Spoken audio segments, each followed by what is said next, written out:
News India 24 पर बड़ा खुलासा पार्ट 2। दर्शकों, आपको याद होगा पिछले दिनों धनबाद के जाने माने उद्योगपति महेश प्रधान और दिनेश प्रधान के विषय में एक खबर आपके अपने चैनल न्यूज इंडिया 24 पर चली थी, जिसके बाद बहुत से लोगों की मिली जुली प्रतिक्रियाएं सामने आई थी। कुछ ने ठीक कहा तो कुछ ने इससे अच्छा नहीं कहा। कुछ ने तो हमारे चैनल पर कार्रवाई यानी चैनल को बंद करवा देने तक की धमकी दे डाली। मैं स्पष्ट कर दूं कि न्यूज इंडिया 24 ने प्रधान बंधु को प्रत्यक्ष और अप्रत्यक्ष दोनों तरह से अपना पक्ष रखने के लिए कहा, लेकिन वह नहीं माने। अब प्रस्तुत है इसके आगे। नमस्कार, आप देख रहे हैं न्यूज इंडिया 24। मैं हूं आपके साथ पंकज सिन्हा।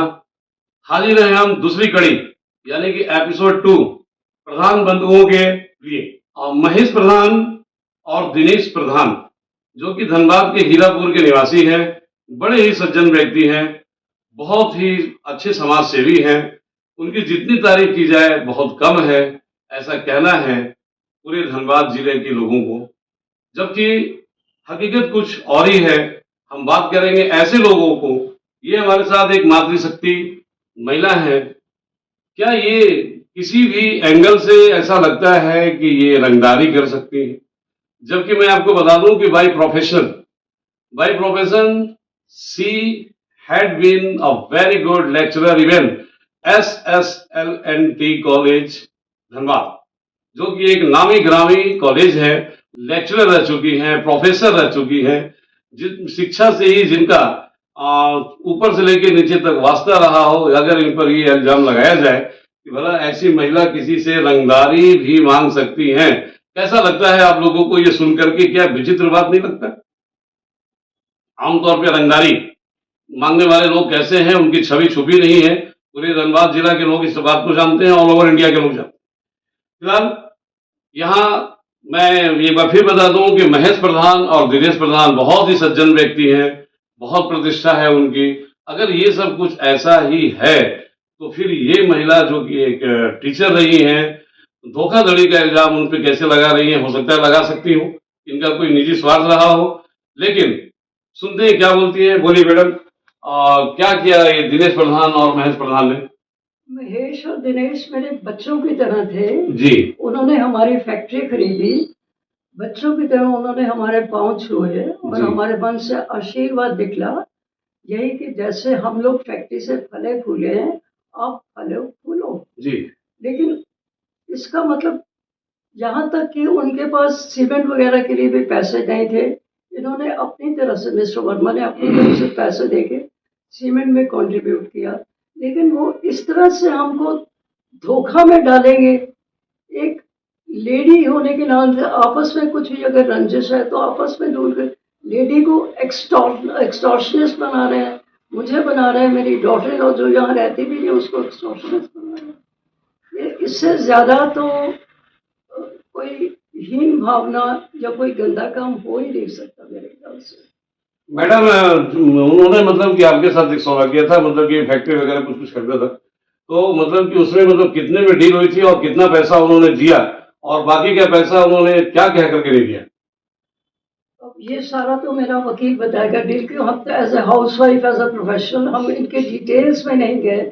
और मोटे मोटे घर में जो रोज बात होती रही है उसमें उन्होंने शायद 32 करोड़ का या प्लस कितने का मुझे पूरी तरह से नहीं आइडिया, लेकिन उसका 184 समथिंग देके ये हम बाद में कर देंगे, अंकल जी अंकल जी अंकल जी। और अंकल जी तो सीधे आदमी हैं और हर आदमी को सही है जब तक वो अपने आप को गलत नहीं प्रूव करता। हर आदमी पे ये विश्वास करते हैं और शायद अपने बेटों से भी ज्यादा इन्होंने उन पर विश्वास किया और उन्होंने ऐसा धोखा दिया, ये शेयर ट्रांसफर करवा लो, ये कर लो, वो कर लो, सारा धोखा करके अभी ही इज मोर और लेस अ लिविंग डेड। जी, तो देख सकते हैं कि क्या हालत हो गई है मनमोहन वर्मा जी का, कि कुछ बोलने के हालात में नहीं है।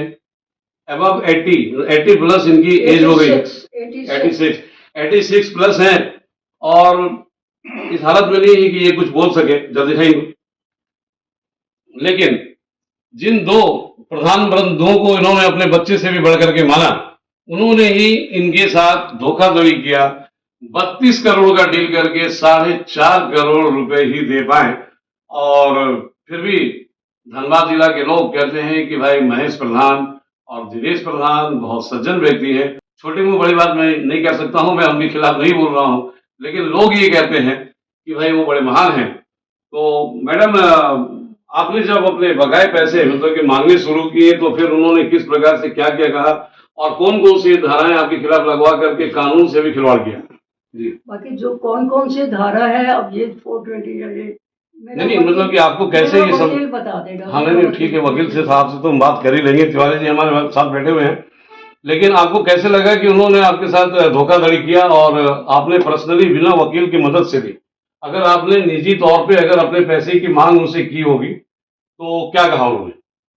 पैसे की मांग की नहीं, अभी नहीं दे सकते, बाद में दे देंगे, ये है, हम नहीं निकलते हैं, हम हिसाब कर रहे हैं, कुछ ना कुछ तरीके से टालते रहे, जो कि ये ज्यादा अच्छी तरह से जानेंगे ना, क्योंकि मैं तो उनसे पैसे नहीं मांगूंगी ना बिजनेस में। इनकी बिजनेस, इनकी डील हुई थी, ये पैसे मांगे, ये अगर बता सकते आप तो ये इनसे समझ लीजिए। जो कि मतलब कि इनके साथ फैमिली लॉयर है। वकील साहब, हम पूछेंगे कि भाई बड़े प्रतिष्ठित व्यक्ति हैं ये दोनों, महेश प्रधान और दिनेश प्रधान।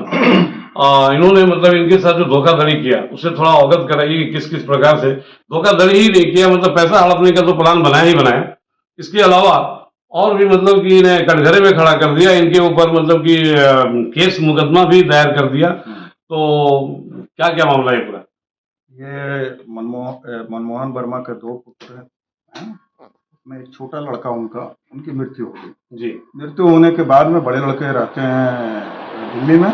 इन्होंने सोचा कि फैक्ट्री को जो है सो सेल आउट कर दें। इनकी दो कंपनियां थी, एक प्री स्ट्रेस उद्योग, एक मार्क्स मर्केंटाइल। प्री स्ट्रेस उद्योग में दो फैक्ट्री थी और मार्क्स मर्केंटाइल में एक फैक्ट्री थी।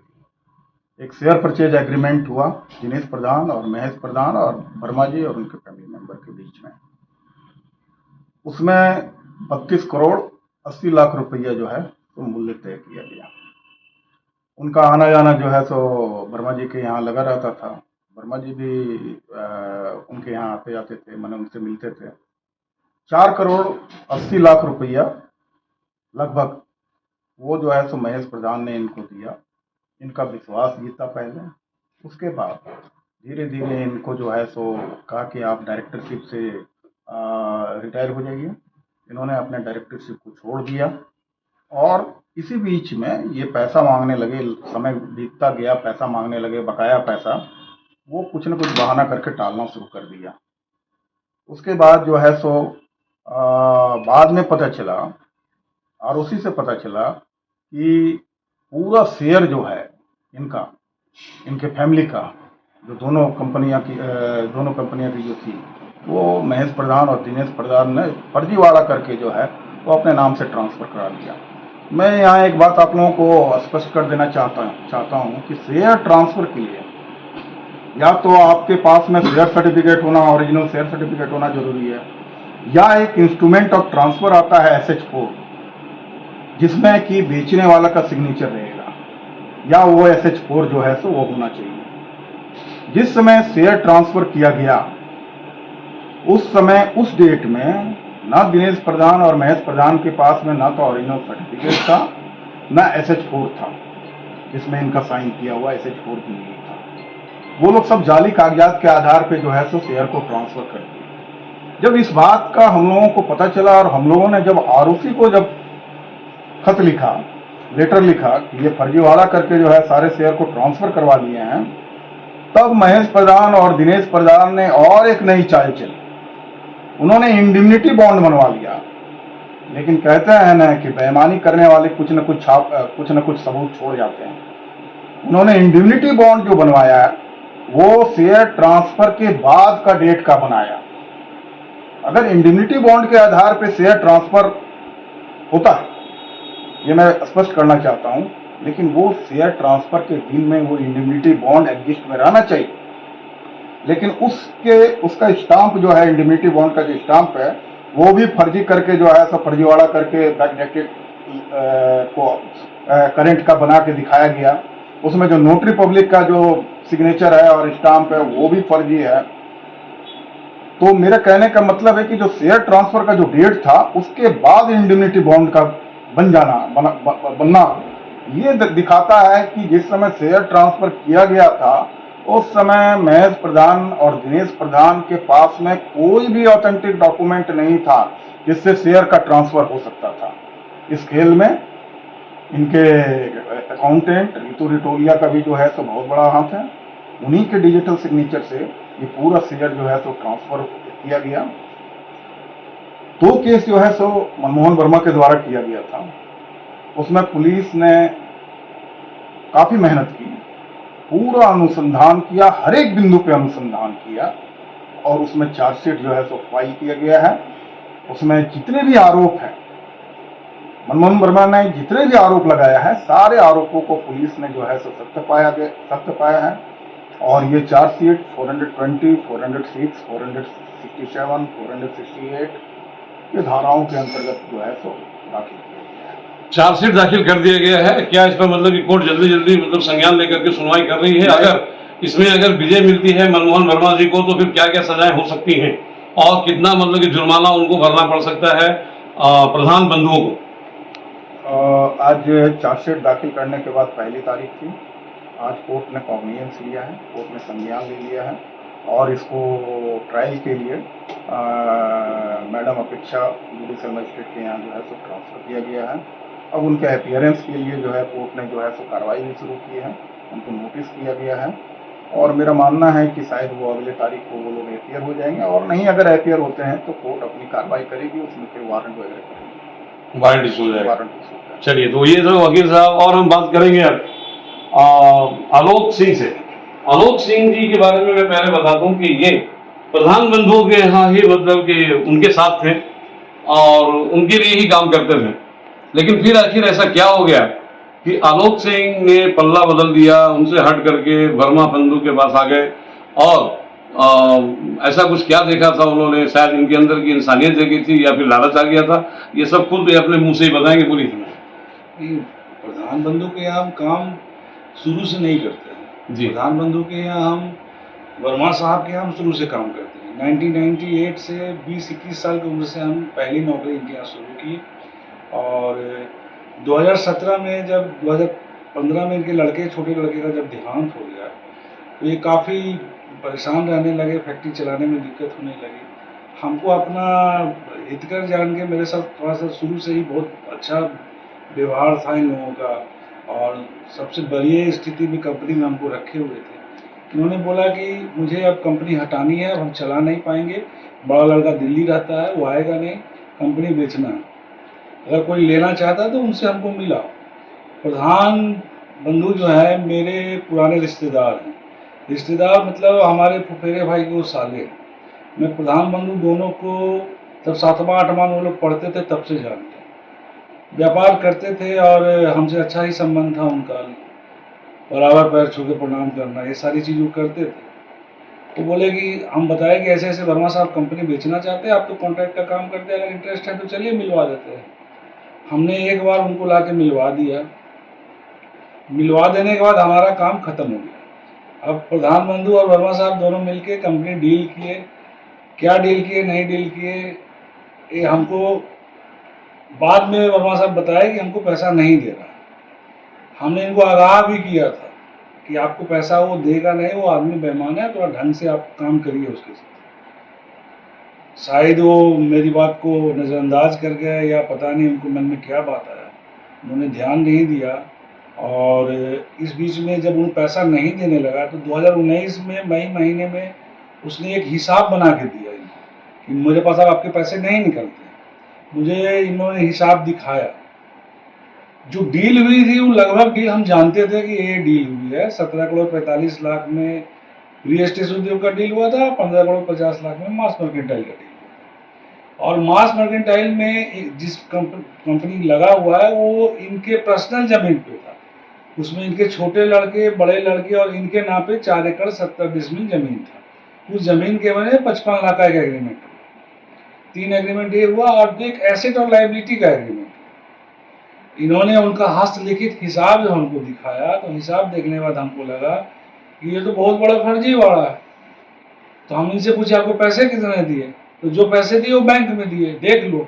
इन्होंने मुझे पूरा ट्रांजैक्शन दिखाया, अकाउंट दिखाया, सारा ट्रांजैक्शन अकाउंट देखने के बाद हम लोग उस समय जोड़े 4,70,00,000 रुपया इनके अकाउंट में दिया है और 13,50,000 रुपया और एक अकाउंट में दिया है। टोटल 4,83,00,000 रुपया 4,83,600 रुपया इनको दिया है, जो कि पुलिस ने भी बैंक में जांच किया, इनका अकाउंट का जांच किया, उनका अकाउंट का जांच किया। दोनों का अकाउंट की जांच करने के बाद किस किस दिन किस किस चेक नंबर से किस किस खाते में कितना कितना रुपया आया है वो पुलिस ने अपने चार्जशीट में लाया है। जबकि बात हुई थी 32,95,00,000 प्लस एसेट की बात हुई थी और लाइबिलिटी की बात हुई थी। तो 32,95,00,000 प्लस एसेट माइनस लाइबिलिटी होना चाहिए, पर प्रधान बंधुओं ने क्या किया, 32,95,00,000 रुपया और उसमें गलत सारे चीज को जोड़ के घटा के बोला हमने पैसे आपको दे दिया और हमने अब पैसे आपको नहीं देंगे। 4 करोड़ मेरा अब जो है अब शेयर का पैसा आपको दे दिया, पैसा नहीं। ये काफी मांगने के बाद वो जब इनकार करने लगा, इस बीच में इनके बड़े लड़की की शादी थी, घर में शादी का माहौल था, ये दिल्ली चले गए। दिल्ली चले जाने के बाद एक दिन दिल्ली से मुझे फोन करते हैं कि देखो प्रधान ने मेरे ऊपर केस कर दिया, पता करो। एक सारा ट्रांसफर भी कर लिया और वो केस भी किया हुआ मेरे ऊपर। जब पता किया तो सत्य पाया गया केस, जब दिल्ली से लौटे, जबकि ये पहले प्रधान पे केस करने के लिए एप्लीकेशन बैंक में पीएस में दे गया है, पर इनका एप्लीकेशन को वो लोग बाद में रजिस्टर किया, वो भी डीजीपी के इंटरफेरेंस से वो रजिस्टर हुआ। इतना ज्यादा उनका बोलबाला था डिस्ट्रिक्ट एडमिनिस्ट्रेशन में कि उनकी बात लोग मान रहे थे, इनकी बात लोग नहीं मान रहे थे। बाद में जाके एक केस हुआ, उसका दिसंबर महीने में दूसरा केस हुआ, वो भी डीजीपी के इंटरफेरेंस से। ये तो हाल है। और उसके बाद जो है इनके तरफ से जब हम खड़ा हुए, क्योंकि इनके और इनके पूरे परिवार पर केस कर दिया। अब 80 साल के एक बूढ़ी पे आप एक आरोप लगा रहे हैं कि हमसे रंगदारी मांग रहे हैं, 80 साल के एक बूढ़े पे आरोप लगा रहे हैं कि हमसे रंगदारी मांग रहे हैं। जो लेडी यहाँ है नहीं इनकी बहू, उन पे भी आप आरोप लगा रहे हैं। तो अल्टीमेटली हमारा जमीन जाएगा। हम बोले, हम इनके तरफ खड़ा हुए कि ठीक है, हम नौकरी छोड़ दे रहे हैं, हम आपको सपोर्ट करेंगे, हम ही ने आपको मिलाया था, इसलिए हम ही निराकरण निकालेंगे। इसके बाद में उन्होंने क्या किया, मैंने उनको 2015 में वो प्रधान इंडिया बिल्डर के नाम से भी काम करते, दहिया में 3 उन्होंने फ्लैट बनाया था। घर में बहुत हुआ कि भाई वो फ्लैट बना रहा है, घर लेना है तो ले लो, भाइयों का भी दवा हुआ कि ले लो, अपना परिवार का आदमी घर बना। मैंने उनसे फ्लैट बुक कराया, मैंने भी कराया, मेरे छोटे भाई ने वाइफ ने भी कराया, छोटे भाई के नाम पे बुक किया, 3 फ्लैट हम लोगों ने बुक किया। वो 2019 में मार्च महीने में 13 तारीख को उनको रजिस्ट्री कर दी, पैसा वो पा गए। रजिस्ट्री करने के बाद वो क्या करते हैं कि जब हम इनके तरफ आ गए तो दबाव डालने लगे कि आप वर्मा साहब के घर से जो शेयर सर्टिफिकेट है वो चुरा के ले आओ। हम उनके ये बात 2-3 बार जब वो बोले, हमको खराब लगा। मुझे ये भी लगा कि ये व्यक्ति मेरे बारे में कितना गंदा सोच रखता है। जिस व्यक्ति के यहाँ हम 20 साल की उम्र में काम किए, 40 साल 45 साल मेरा उम्र हो गया, और हमको कहता है कि उसके से चोरी करके ले, वो भी सर्टिफिकेट, और चोरी भी करे तो हम उसके लिए करें। अगर अपने लिए आदमी कोई चोरी करता है तो एक समझ में बात आता है, उसके लिए हम चोरी करके ले। ये बात आप देखेंगे पुलिस की डायरी में आई है। आप ये मैं नहीं बोल रहा, पुलिस ने भी ये बात को लाया है डायरी में। इसके बाद वो जब हम इस बात को नहीं माने तो इस बीच में वो मेरे साथ गलत तरह से व्यवहार करना शुरू किया। हम कंपनी छोड़ के चले आए। बाद में हम देखे, एक दिन रात सुबह जब उठते हैं, मेरे घर वाले बोलते हैं कि आप पर एक प्रधान ने केस कर दिया कि आपने फ्रॉड करके उनसे फ्लैट लिखवा लिया। फ्लैट लिखवा, मैंने देखा जाकर मैंने उनको सिक्योरिटी का चेक दिया था। वो सिक्योरिटी का चेक हम जब बार बार उनसे मांगे तो बोले कि भैया आपको दे देंगे ना, कहाँ है आप हड़बड़ा रहे, भैया आपको हम दे देंगे ना। हम भी देखे घर का आदमी है, सिक्योरिटी चेक है तो क्या करेगा, लौटा ही देगा। उन्होंने मेरी 80 साल की माँ पे केस किया। मेरे छोटा भाई का देहांत 35 साल की उम्र में हुआ, उसी दिन हुआ, और उसने क्या किया, सेम दिन नोटिस हमको सर्व करवाया। जानता था मेरे घर में डेड बॉडी जवान लड़का का पड़ा हुआ है। वो इस तरह का घृणित आदमी है, दुश्मन के यहाँ भी आदमी जब मैयत होता है तो उसको कोई कष्ट नहीं पहुंचाता जी। उसने जानबूझ के हमको उस दिन वो नोटिस भिजवाया। जितना तरह का तंगी करना था उसने किया कि तुम इस केस से हट जाओ, तुम सपोर्ट नहीं करो, तुम ही सब बात जानता है, पुलिस को तुम बयान मत दो। हम गवाह थे, मेरे ऊपर में बहुत दबाव डाला गया। अल्टीमेटली हम अपने जान का परवाह किए बिना सच्चाई का साथ दिए। हम ये नहीं कहेंगे कि हम वर्मा साहब का मदद कर रहे हैं, क्योंकि हम इनके यहाँ काम किए थे, एक अच्छे परिवार से बिलोंग करते हैं, इसलिए हम इनका मदद किए। तो प्रधान बंधु बहुत ही नामी ग्रामी और बहुत महान हस्ती है, उनके लिए कुछ कहना मेरे लिए छोटी में बड़ी बात हो जाएगी। लेकिन एक कहावत है ना कि भाई मुजरिम ना कहना मुझे लोगों, मुजरिम तो सारा जमाना है, पकड़ा गया सो जो है जो बच गया सो सयाना है। तो अब दर्शक ये मतलब निर्णय लेंगे कि कौन है मुजरिम और कौन है सयाना, क्योंकि ऐसी मामला सामने आ रहे हैं जो कि विश्वास से परे है, परंतु ये पूरे कागज मतलब डॉक्यूमेंट के साथ और पूरे सबूत के साथ हमारे चैनल को ये सब कुछ दिखा चुके हैं और उससे सेटिस्फाइड होकर के हम ये न्यूज बना रहे हैं। डिसीजन देना कोर्ट के हाथ में है, मजिस्ट्रेट के हाथ में है। हम सिर्फ पब्लिक के आईना है और पब्लिक की बात, पब्लिक का दुख, पब्लिक का तकलीफ जनता के सामने रखना ही हमारा कर्तव्य है। और पकड़े जाने से पहले संत आसाराम बापू हो या राम रहीम बाबा हो, ये भी बहुत लोकप्रिय हुआ करते थे और लोग इनके भक्त हुआ करते थे, लेकिन पकड़े जाने के बाद उनकी सारी लोकप्रियता और सारी महानता कहाँ चली गई, ये किसी से छुपी नहीं है। सहयोगी संदीप दत्ता के साथ पंकज सिन्हा, न्यूज इंडिया 24।